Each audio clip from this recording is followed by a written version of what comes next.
Who else has reached that point in the year where you would much rather shop and look ahead to next year than finish up this year?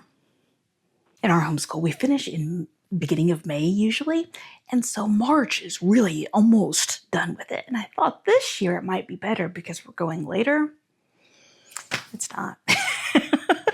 I am really trying to restrain myself from getting too far ahead into next year's planning. In fact, I told myself that I couldn't really start looking too much until I taped the March update video. So as soon as I'm done with this today, that's what you'll find me doing. First of all, I have a couple of recommendations for you. One is the book called Elephant in the Garden. Now, this was a book that I am actually doing for my library book club. And I didn't realize that it was a kid's book when I started reading it, or listening to it, actually.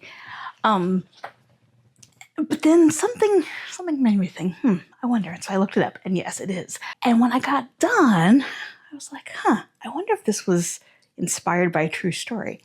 And it is. It's not based on a true story, but definitely inspired. So this book is a World War II book, and it is a lighter World War II book. So I think it would be really good if you have, I would say it's more aimed at like upper elementary kids, but if you have younger elementary kids, it's a fine lesson for them.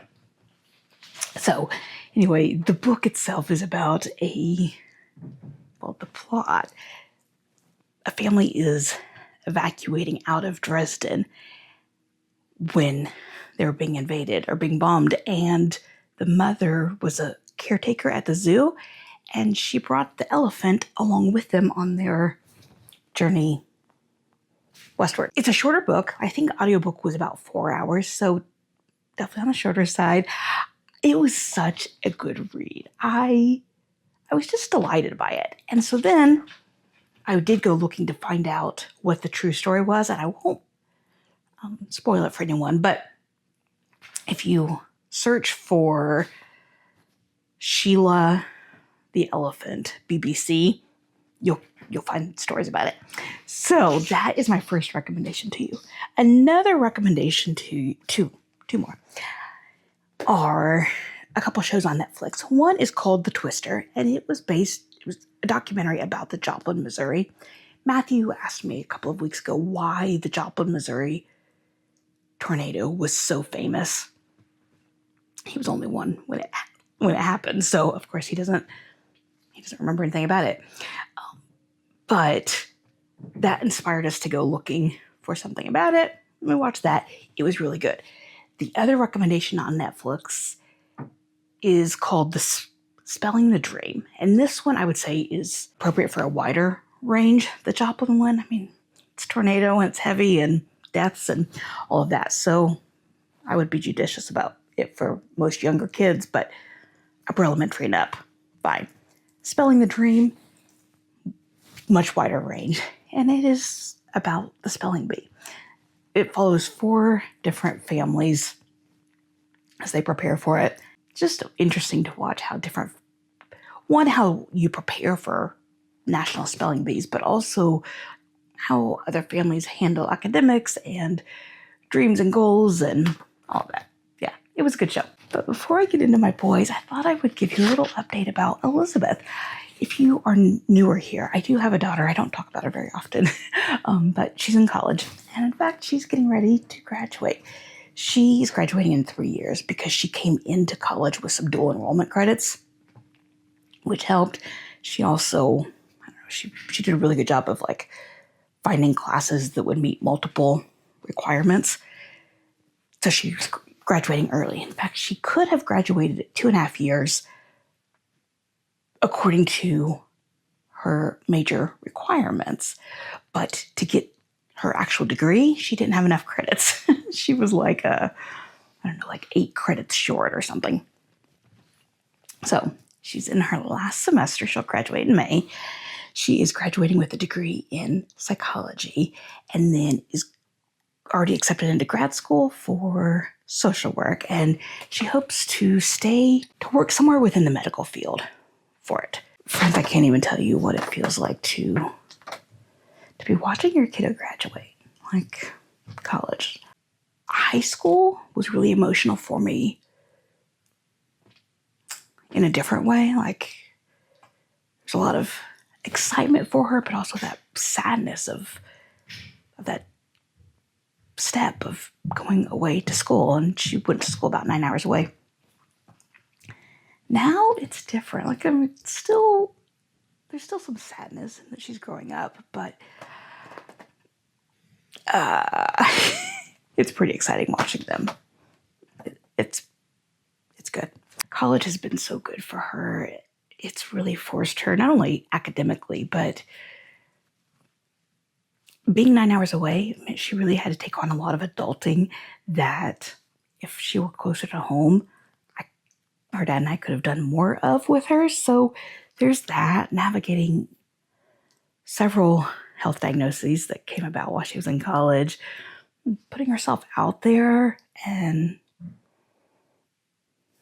yeah, I'm stewing around a video about kind of what we've learned and whatever about college life. So you may be seeing that, if I can formulate that, coming up this summer. Let's start with Ben, who is my 11th grader. In my last February update, I mentioned that Ben was getting ready to start Math 142 in the Arizona State Study Hall combo course. And somebody in the comments commented that it may be easier than what I was thinking. And I had forgotten that.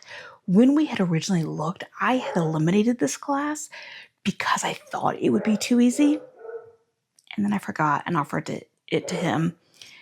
Anyway, in fact, it is going to be, but it's fine. It's really good review for him.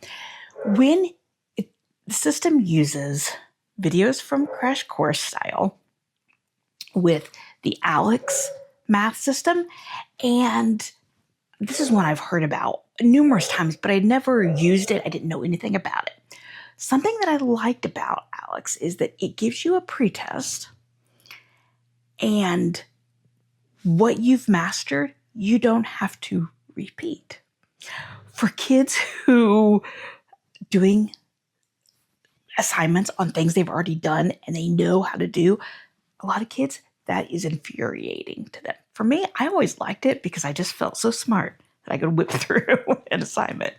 But for a lot of kids, and I get that, like, I could see where it would be annoying. So the Alex system puts you right through it. So when Ben is about a week or so into the course, a week and a half, between the pre-check and what he's done so far, out of the 105 skills that they're supposed to master in this course, he's mastered 86 of them.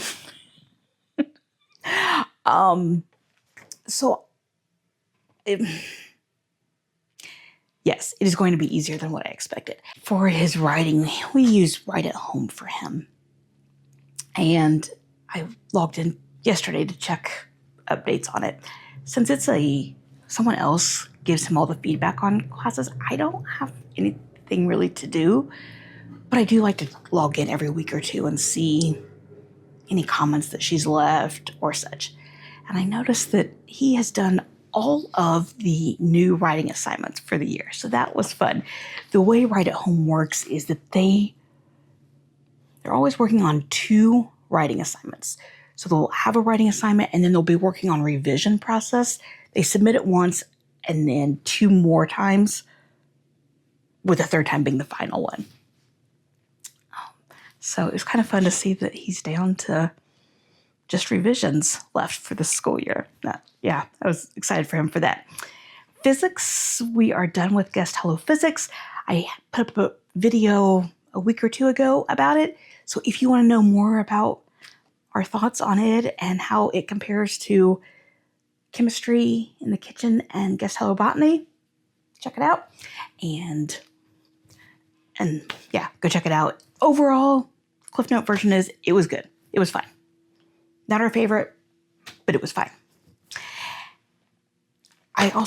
We just submitted his application for dual enrollment for next school year, community college. Like I said, he's not college bound, but he can take either trade school classes and or regular classroom classes towards an associate's. So we have not yet decided what's going to happen, but we've started the process. So that was fun. And my friends, remember in the last video that I said that I put some history into his plan, OneNote planner, which is what we use, and I thought that would be enough for the rest of the school year.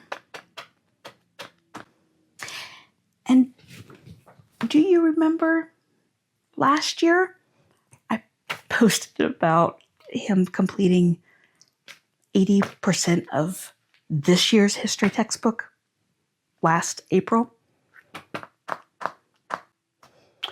This kid, yeah, he's finished all of that. It finished in about 2 weeks, and it was supposed to last him into April, far enough into the April that it was going to be. We'd kind of done at that point. So we have now added some. He's like through early 1800 history-wise. I said, let's pause before we go any further and dig into some government. We'll finish government and the rest of U.S. history next year. So he started government on Khan Academy, and then I have a couple of books that are coming in the mail for that. And I just realized I was going to share with you what books he read for early American history, and I did not. So I will share those in May, or after, with the April update. Okay. And that brings me to Matthew, my 9th grader. His big news is that swim team is over and co-op is almost over. So we are about to get 5-6 hours of school day time back. And I cannot wait. We're still really enjoying this math program. We are using Math Without Borders geometry. I am shocked at how much geometry I've learned, even after, I've done geometry, obviously in high school. I've worked through most of Khan Academy's geometry. I've had 2 other kids go through geometry, and still I'm learning so much. We just finished a chapter on Pythagorean theorem, and I love Pythagorean theorem, I thought. But this one was all about like how it works, where what I ever remember doing is just like plugging in the theorems for a proof and then actually using the theorem. But really discovering how and why it works was fascinating, but it also about broke my brain. Friends, I love homeschooling for the number of times it breaks my brain, because I'm learning stuff that I had no idea about, and the challenge, and it's one of the reasons I enjoy it so much. But I also feel so old. Like when I now think about people who go back to college in their 40s or their 50s or 60s, 80-year-olds, I have even more respect for them, because like when we were doing this chapter, I felt really dumb. Like, why can I not understand this? And I know I'm not dumb. I know I'm a good math student. But it was a humbling moment, just personally, but also a reminder of what it must feel like for our kids when they really are trying to understand something, but they don't. Yeah, it was a good reminder to be gentle with our kids. Anyway, that is our March update. As always, I want to know what's going on in your March. Let me know down there, and I will see you in the next video.